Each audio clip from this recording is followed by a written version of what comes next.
Phone tapping కేసులో SIT దూకుడుగా వెళ్తోంది. ఈ కేసులో సీఎం రేవంత్ రెడ్డి సోదరుడు కొండల్ రెడ్డికి సిట్ నోటీసులు జారీ చేసింది. రేపు విచారణకు హాజరు కావాలని నోటీసులో పేర్కొంది. ఇదే కేసులో మరో ఇద్దరు బీఆర్ఎస్ మాజీ ఎమ్మెల్యేలకు కూడా నోటీసులు ఇచ్చింది.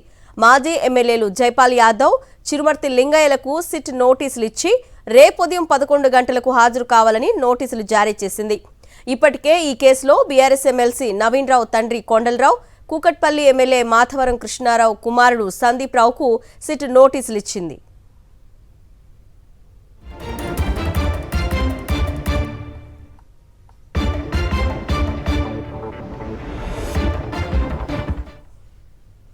ఫోన్ ట్యాపింగ్ కేసులో సిట్ దూకుడుగా వెళ్తోంది. ఈ కేసులో సీఎం రేవంత్ రెడ్డి సోదరుడు కొండల్ రెడ్డికి సిట్ నోటీసులు ఇచ్చింది. అదేవిధంగా మరో ఇద్దరు మాజీ బీఆర్ఎస్ ఎమ్మెల్యేలకు కూడా నోటీసులు ఇచ్చింది. అప్డేట్స్ మా ప్రతినిధి సుష్మితను అడిగి తెలుసుకుందాం.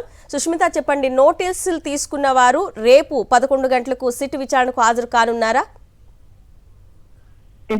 ఫోన్ ట్యాపింగ్ కేసులో సిట్ దూకుడు పెంచింది. అయితే ఇవాళ దాదాపు ఎమ్మెల్సీ నవీన్ రావు తండ్రికి అలాగే మరో ఇద్దరు బీఆర్ఎస్ మాజీ ఎమ్మెల్యేలు కూడా సిట్ పిలుపునిచ్చినట్టు కూడా చెప్తున్నారు. అయితే రేపు వీరందరూ కూడా ఎవరైతే నోటీసులు ఇచ్చారో వాళ్ళందరూ కూడా రేపు జూబ్లీహిల్స్ పిఎస్ లో సిట్ ముందు హాజరు కావాలని కూడా తెలిసినట్టుగా కూడా తెలుస్తుంది. అయితే బీఆర్ఎస్ మాజీ ఎమ్మెల్యేలు జైపాల్ యాదవ్, చిరుమర్తి లింగయ్యలు కూడా నోటీస్ ఇచ్చినట్టుగా తెలుస్తుంది. అలాగే ముఖ్యమంత్రి తమ్ముడు కూడా సిట్ కొండరెడ్డి కూడా సిట్ నోటీస్ ఇచ్చినట్టుగా చెప్తున్నారు. రేపు వీరంతా కూడా జూబ్లీహిల్స్ పిఎస్ లో అటెండ్ అవ్వాల్సి ఉంటుంది. అంతేకాకుండా రేపు ఒక్కొక్కరికి ఒక టైమింగ్ స్లాట్ అనేది ఇచ్చారు. ఉదయం 11 గంటల నుంచి కూడా సిట్ వీళ్ళందరూ కూడా నోటీసులు ఇచ్చినట్టు చెప్తున్నారు. మరోవైపు మాధవరం కృష్ణారావు కొడుకు కూడా ఇచ్చినట్టు కూడా సమాచారం. అయితే అతను ప్రస్తుతం అవుట్ ఆఫ్ స్టేషన్ ఉండడం కారణంగా కూడా వారి తండ్రికి నోటీసులు ఇచ్చి వెళ్ళినట్టు తెలుస్తుంది. మరోవైపు వీరందరూ స్టేట్మెంట్ కూడా రికార్డ్ చేశారు. అలాగే ఎవరైతే కొండారెడ్డి ముఖ్యమంత్రి తమ్ముడు కొండారెడ్డి ఉన్నారో వాళ్ళు ఏదైనా పాజిటివ్ గా ఉన్నారో లేకపోతే ఏంటి వాళ్ళ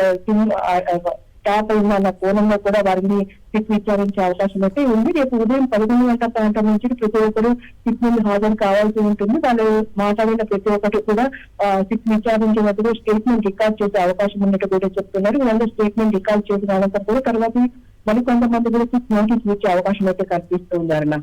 ఓకే సుష్మిత, థ్యాంక్ యూ.